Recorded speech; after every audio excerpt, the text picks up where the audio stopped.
26 de março de 1991. Era um feriado nacional na Coreia do Sul. O dia estava perfeito. O sol brilhava, a democracia estava sendo celebrada nas urnas e as escolas estavam fechadas. 5 crianças, os melhores amigos da vizinhança, saíram de casa com um único objetivo: aventura. Eles pegaram latas vazias, vestiram seus tênis favoritos e subiram a montanha atrás de suas casas para procurar ovos de salamandra. Eles disseram aos pais: voltamos logo. Mas eles nunca mais voltaram. O que se seguiu foi a maior operação de busca da história do país. 300 mil policiais e soldados vasculharam a montanha. O presidente ordenou que o país parasse para procurá-los. 8 milhões de panfletos foram espalhados. E, no entanto, nada.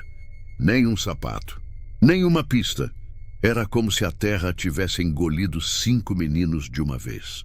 A polícia disse que eles fugiram de casa para ver as luzes da cidade. Videntes disseram que eles foram sequestrados por espiões. Psicólogos acusaram os próprios pais de terem matado os filhos e escondido os corpos debaixo do piso da cozinha. Mas a verdade ficou escondida por 11 anos. E quando ela finalmente apareceu, a apenas 2 quilômetros, da casa deles, ela não trouxe alívio. Ela trouxe horror. Os meninos não fugiram. E eles não morreram de frio, como a polícia tentou dizer. Os ossos deles contavam uma história diferente. Uma história de amarras, mordaças e golpes brutais na cabeça com uma arma que até hoje ninguém consegue identificar com certeza. Como 5 crianças desaparecem debaixo do nariz de 300 mil policiais. Quem os interceptou naquela montanha? Foi um acidente militar encoberto? Um psicopata solitário? Ou um grupo de jovens delinquentes?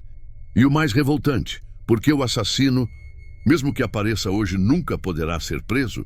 Hoje, no Linha de Investigação, nós vamos reabrir o arquivo mais doloroso da Ásia, o caso dos meninos Sapo. Prepare-se, porque nesta montanha, a inocência foi assassinada e a justiça nunca chegou. 26 de março de 1991. A Coreia do Sul amanheceu com um sentimento diferente no ar. Pela primeira vez em 30 anos, o país realizava eleições locais democráticas. Era um feriado nacional. As fábricas silenciaram, as escolas fecharam os portões e os pais de família se dirigiram às urnas, celebrando o fim de décadas de regime militar autoritário. Havia uma promessa de liberdade, de um futuro mais seguro e moderno. Mas na cidade de Daegu, a 4ª maior do país, localizada no sudeste da península, o destino preparava um golpe cruel. Enquanto a nação olhava para o futuro político, 5 famílias estavam prestes a ser arrastadas para um passado de dor que nunca terminaria. Era o início da primavera. O ar estava fresco, mas o sol brilhava. Aos pés do Monte Waryeong, uma montanha de encostas suaves, coberta por pinheiros e carvalhos, 5 crianças acordaram com um único plano: aproveitar o dia de folga para uma aventura. Eles eram vizinhos, colegas de classe e amigos inseparáveis. Havia Woo Keo-won, de 13 anos, o mais velho e líder natural do grupo. Jo Ho-yeon, de 12 anos. Kim Yong-gyu, de 11 anos. Park Chan-in, de 10 anos. E o pequeno Kim Jong-sik, de apenas 9 anos. Aquela manhã parecia perfeita para ser criança. Eles vestiram seus agasalhos coloridos, vermelhos, azuis, amarelos, e calçaram seus tênis gastos de tanto correr. Eles pegaram latas vazias e potes de vidro. O objetivo da missão era simples e inocente: ir até os riachos da montanha para coletar ovos de salamandra. Eles se despediram de seus pais. Voltem antes do jantar, foi a recomendação habitual. Ninguém abraçou seus filhos como se fosse a última vez. Ninguém tirou uma última foto. Era apenas mais uma terça-feira. Por volta das 9 da manhã, um 6º amigo, o menino Tae-ryong, encontrou o grupo na entrada da trilha. Ele queria ir junto. Mas sua mãe, percebendo que ele não tinha tomado café da manhã, o chamou de volta para casa. Tae-ryong obedeceu e voltou. Enquanto comia, ele viu pela janela seus 5 amigos subindo a colina, rindo, desaparecendo entre as árvores. Ele foi a última pessoa conhecida a vê-los com vida. As horas passaram. O sol atingiu o pico e começou a descer. O frio da tarde começou a se instalar. Nas cozinhas das 5 casas, o cheiro do jantar começou a subir. As mesas foram postas, mas as cadeiras continuavam vazias. Inicialmente, os pais não entraram em pânico. Crianças perdem a noção do tempo. Devem estar jogando videogame em algum lugar, pensaram. Devem ter ido até a outra encosta. Mas quando o relógio marcou 7 da noite e a escuridão cobriu o Monte Wariong, a preocupação virou medo. E o medo rapidamente virou terror. Às 8 da noite, os pais já estavam na montanha. Com lanternas de mão, eles gritavam os nomes de Cheolwon, Hoyeon, Yongyu, Chanin e Jongsik. Eles esperavam ouvir risadas, ou talvez o choro de alguém que torceu o pé. Mas a única resposta que obtiveram foi o vento balançando os galhos secos. A montanha estava muda. Exaustos e em pânico às 3 da manhã, eles correram para a delegacia de polícia de Daegu. E foi nesse momento que a primeira falha catastrófica aconteceu. Uma falha que custaria 11 anos de angústia. O oficial de plantão, cansado pelo dia de eleição, olhou para aqueles pais e minimizou a situação. Eles devem ter fugido, disse a polícia. São 5 meninos. Eles provavelmente pegaram um ônibus para Seul para ver as luzes da cidade. Crianças fogem o tempo todo. Vão voltar quando sentirem fome. A polícia registrou o caso não como um possível sequestro ou acidente, mas como fuga de menores. As primeiras 24 horas, o tempo de ouro em qualquer investigação de desaparecimento, foram jogadas no lixo. Enquanto os pais vasculhavam a mata sozinhos, a polícia esperava que os meninos voltassem para casa arrependidos. Mas eles não voltaram. Nem no dia seguinte, nem na semana seguinte. A história começou a ganhar tração. A mídia local e depois a nacional agarrou-se ao caso. Foi um erro jornalístico que deu nome à tragédia. Embora os meninos tivessem ido procurar ovos de salamandra, uma manchete inicial diz que eles foram procurar sapos. O nome era mais curto, mais fácil de lembrar. E assim eles se tornaram para sempre os meninos sapo. O caso comoveu a Coreia do Sul de uma maneira jamais vista. O presidente Roh Tae-woo, sentindo a pressão popular, ordenou uma mobilização de guerra. De repente, o Monte Wariong deixou de ser um local de lazer e virou uma cena de operação militar. 300.000 policiais e soldados foram enviados para a montanha. Imagine a cena. 300.000 homens, ombro a ombro, com varas longas cutucando cada arbusto, cada buraco, cada pedra daquela montanha. Helicópteros sobrevoavam a área com câmeras térmicas. Mergulhadores vasculhavam os reservatórios de água da região. O rosto dos 5 meninos foi estampado em tudo o que você possa imaginar. Caixas de leite, cartões telefônicos, maços de cigarro, gibis infantis, outdoors nas estradas. 8 milhões de panfletos foram distribuídos. Não havia uma única pessoa na Coreia do Sul, do norte ao sul, que não conhecesse os nomes deles. Havia recompensas milionárias. Havia linhas diretas para denúncias. O país inteiro se tornou um time de busca. E, no entanto, o resultado foi 0. Nenhum sapato perdido, nenhum pedaço de roupa preso em um galho, nenhuma pegada na lama, nada. Era como se uma nave espacial tivesse descido, levado as 5 crianças e partido sem deixar rastro. A falta de evidências físicas começou a gerar um vácuo. E o vácuo, na mente humana, é preenchido por paranoia e teorias da conspiração. Se eles não estão na montanha, onde estão? Foram sequestrados pela Coreia do Norte para serem treinados como espiões? Foram vítimas de uma rede de tráfico humano? Ou será que o monstro estava muito mais perto do que todos imaginavam? Conforme os meses passavam e a vergonha da polícia aumentava pela falta de solução, a investigação tomou um rumo sombrio e perverso. Quando a polícia não consegue encontrar um culpado externo, ela tende a olhar para dentro do círculo familiar. Videntes e charlatães começaram a aparecer, dizendo que sentiam a presença das crianças em porões ou enterradas em quintais. A polícia, desesperada, seguia essas pistas absurdas, invadindo propriedades e escavando terrenos sem base científica alguma. Mas em 1996, 5 anos após o desaparecimento, um psicólogo criminal de renome que havia estudado nos Estados Unidos trouxe uma teoria que destruiria uma vida.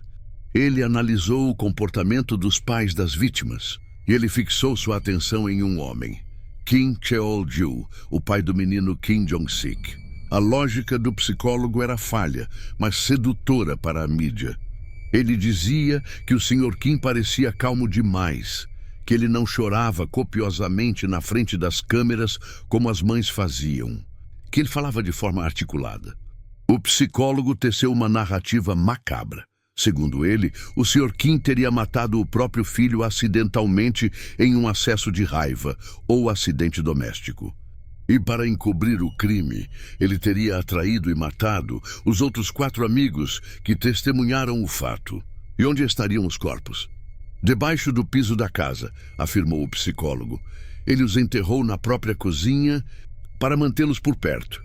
A polícia, precisando mostrar serviço, comprou a teoria. O que aconteceu a seguir foi um circo midiático. Equipes de televisão montaram acampamento em frente à casa da família Kim. Tratores e britadeiras foram trazidos pela polícia. O Sr. Kim, um homem que já vivia o inferno de não saber onde estava seu filho, teve que assistir, humilhado, enquanto policiais destruíam o piso de sua casa. Eles quebraram o concreto da cozinha. Eles escavaram o banheiro. Eles reviraram a fundação do lar onde ele criou sua família. A Coreia inteira assistiu a isso ao vivo. A reputação da família foi estraçalhada. Vizinhos olhavam para eles com nojo. Lá vive o assassino de crianças, sussurravam. Eles cavaram por dias. E o que encontraram? Sapatos velhos. Restos de construção. Lixo enterrado anos antes da casa ser construída. Nenhum osso, nenhuma evidência. A teoria estava errada. O psicólogo era uma fraude acadêmica. A polícia foi incompetente. Mas não houve um pedido de desculpas formal. O dano era irreversível. O Sr. Kim, devastado pela perda do filho e agora pela falsa acusação, afundou na depressão. Ele começou a beber para anestesiar a dor. 5 anos depois dessa invasão, em 2001, o Sr. Kim faleceu de câncer no fígado, causado pelo alcoolismo e pelo estresse. Ele morreu sem saber a verdade. Ele morreu carregando o estigma de um crime que não cometeu, chamando pelo nome do filho em seu leito de morte. Depois desse episódio vergonhoso, o caso esfriou. Os meninos sapo tornaram-se uma lenda urbana. Uma história triste que os pais contavam para os filhos não saírem sozinhos. As famílias restantes envelheceram. Os quartos dos meninos foram mantidos intactos como santuários empoeirados, esperando por crianças que nunca voltariam para brincar com seus brinquedos. 11 anos se passaram. Chegamos a 2002. A Coreia do Sul estava em festa. O país sediava a Copa do Mundo de futebol. Havia um clima de otimismo, modernidade e alegria nas ruas. O passado sombrio de 1991 parecia distante, mas o Monte Waryong, silencioso e imponente, estava cansado de guardar seu segredo. E ele escolheu o dia 26 de setembro de 2002 para devolver o que havia tomado. Não foi a polícia que os encontrou. Não foram os cães farejadores. Foi um homem comum, um morador local que subiu a montanha para colher bolotas de carvalho. Ele decidiu sair da trilha principal, entrando em uma área de mata densa para buscar árvores menos exploradas. Enquanto mexia na terra úmida e nas folhas mortas, ele viu algo estranho. Parecia um pedaço de tecido. Ele puxou. Era uma roupa velha, desfeita. Ele cavou um pouco mais com as mãos e viu algo branco, redondo, duro. Um osso. Ele parou. O coração disparou. Ele olhou em volta e, à medida que seus olhos se acostumavam com a penumbra da mata, ele viu mais. um tênis infantil semi-enterrado. Outro pedaço de roupa, outro osso. Ele desceu a montanha correndo e ligou para a polícia. A notícia atingiu Daegu como um terremoto. Encontraram os meninos sapo. Os pais, agora com os cabelos brancos e os rostos marcados pelo tempo, correram para o local. A esperança, aquela chama teimosa que durou 11 anos, apagou-se instantaneamente. Lá, em uma vala rasa coberta por pedras e folhas, estavam os restos mortais das 5 crianças. Eles estavam entrelaçados, abraçados na morte. E o detalhe mais chocante, eles estavam a apenas 2 quilômetros de suas casas. Eles estavam em uma área que supostamente havia sido vasculhada 300 vezes. Eles estavam lá o tempo todo, enquanto os helicópteros passavam sobre suas cabeças. Mas se a descoberta dos corpos encerrou o mistério do desaparecimento, ela iniciou um novo mistério, a causa da morte. E a polícia, mantendo seu padrão de incompetência, estava prestes a cometer mais um erro imperdoável. A polícia de Daegu chegou à cena da descoberta e, ansiosa para fechar o caso antes que ele atrapalhasse o clima da Copa do Mundo, fez uma declaração imediata e absurda. O chefe de polícia olhou para os ossos na vala e disse à imprensa: "Morte por hipotermia. Eles se perderam na montanha. A temperatura caiu, choveu, eles se amontoaram para se aquecer e morreram de frio."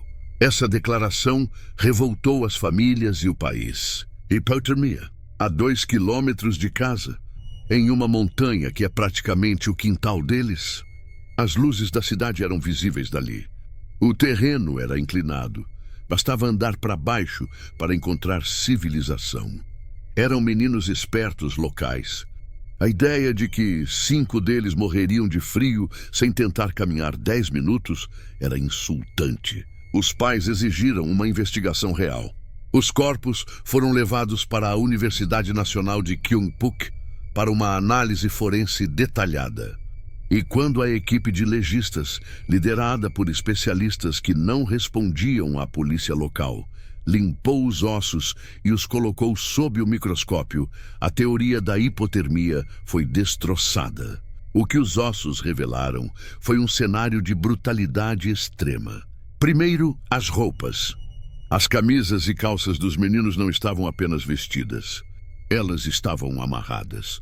As mangas de alguns estavam atadas em nós cegos. As pernas das calças estavam amarradas nos tornozelos. Isso é uma técnica de contenção.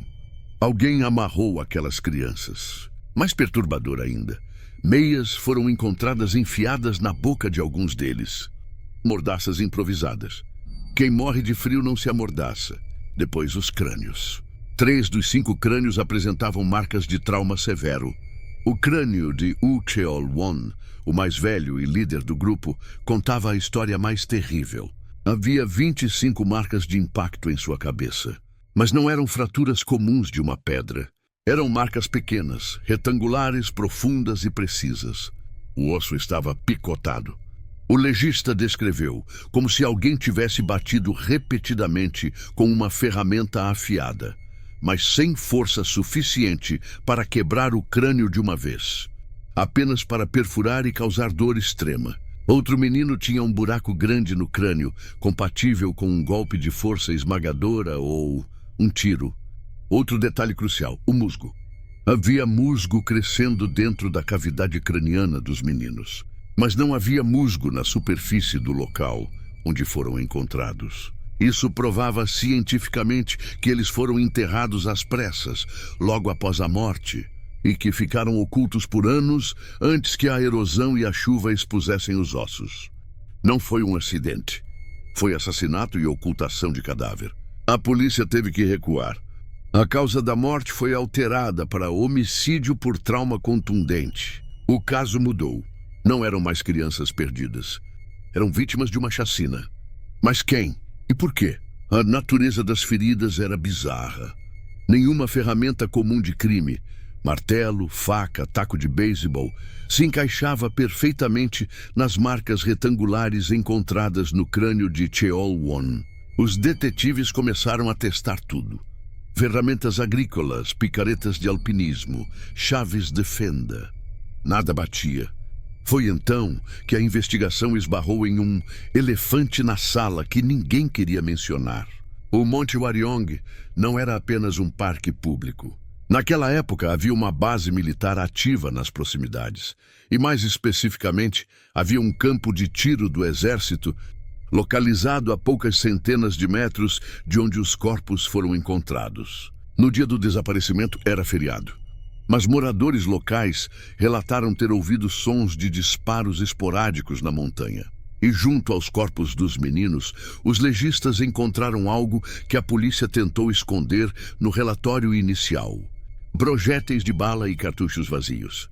A polícia alegou que eram balas velhas, de treinamentos passados, e que crianças gostam de coletar balas que acham no chão. Mas a coincidência era gritante demais.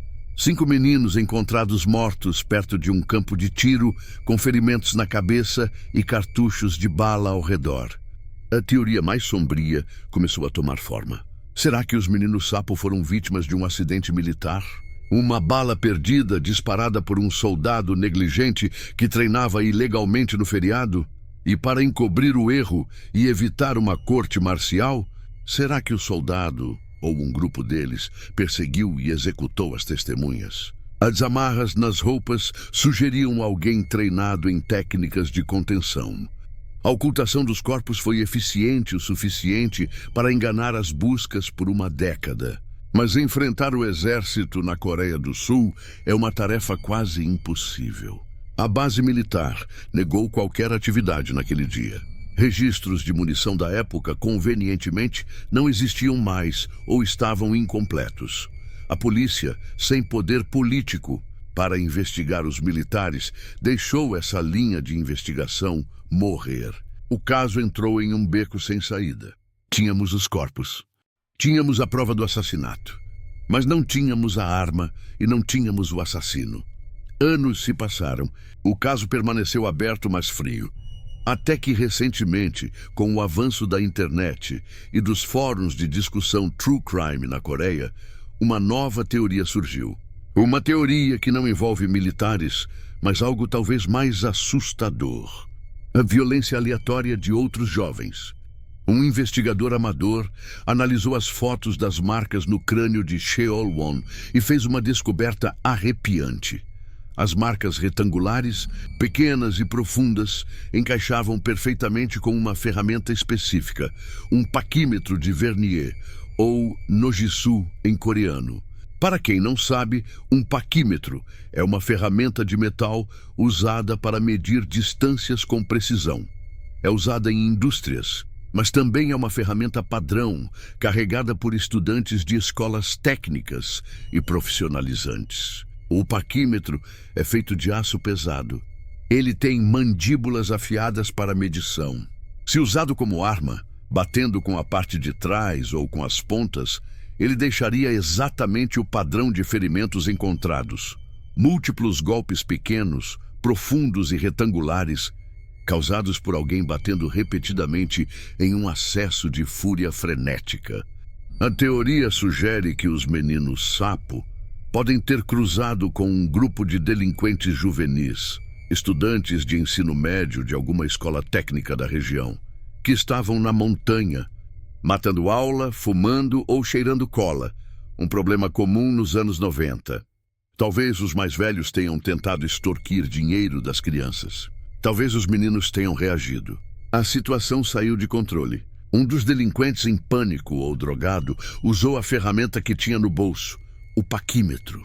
Eles mataram as crianças para que não fossem denunciados. Essa teoria explicaria a multiplicidade de golpes, uma morte desorganizada, passional, não profissional, e o local do enterro, feito às pressas. No entanto, mesmo que essa teoria seja a correta, ela esbarra na barreira final deste caso. Uma barreira que impede qualquer justiça: a prescrição do crime. Na Coreia do Sul, na época dos assassinatos em 1991, a lei ditava que o Estado tinha apenas 15 anos para processar um homicídio. Isso significa que no dia 26 de março de 2006, o relógio parou.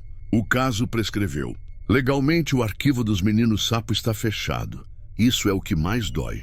Mesmo que o assassino apareça hoje, mesmo que ele vá a uma estação de TV, confesse tudo, mostre a arma do crime e leve a polícia ao local. Ele não pode ser preso. Ele não pode ser julgado. Ele é um homem livre aos olhos da lei. A lei foi mudada em 2015. Agora, homicídios na Coreia não prescrevem mais. Mas a lei não retroage. Para os meninos sapo, a mudança chegou tarde demais. Em 2004, foi realizado o funeral conjunto das 5 crianças. Foi um dia de luto nacional. Os pequenos caixões, cobertos com a bandeira coreana e flores brancas, foram levados em procissão. A Universidade Nacional de Kyungpook pediu permissão para manter os crânios. As famílias concordaram, na esperança de que, no futuro, uma nova tecnologia possa identificar a arma do crime com certeza absoluta. O restante dos ossos foi cremado. Em uma manhã cinzenta, os pais sobreviventes levaram as urnas para o rio Nakdong. Com as mãos trêmulas, eles despejaram as cinzas na água corrente. Um dos pais disse entre lágrimas: "Vão, meus filhos. Vocês ficaram presos naquela montanha fria e escura por tempo demais. Agora vocês podem viajar livremente pelo mundo através do oceano." O mistério dos meninos sapo mudou a Coreia do Sul. Ele ensinou uma nação inteira a cuidar melhor de suas crianças. Ele forçou a modernização da polícia e a mudança das leis. Mas o custo foi alto demais. 5 vidas inocentes, interrompidas em uma manhã de primavera por um monstro que ainda caminha entre nós, protegido pelo tempo. Hoje, no sopé do Monte Waryong, existe um monumento. 5 pedras, representando 5 vidas. As pessoas deixam brinquedos, doces e flores. Eles foram procurar ovos de salamandra. Eles encontraram o fim da inocência de um país. Este foi o Linha de Investigação. Obrigado por me acompanhar nessa história difícil. Não deixe que o esquecimento seja o veredito final. Compartilhe a história deles. Deixe seu like, inscreva-se no canal e nos vemos na próxima investigação.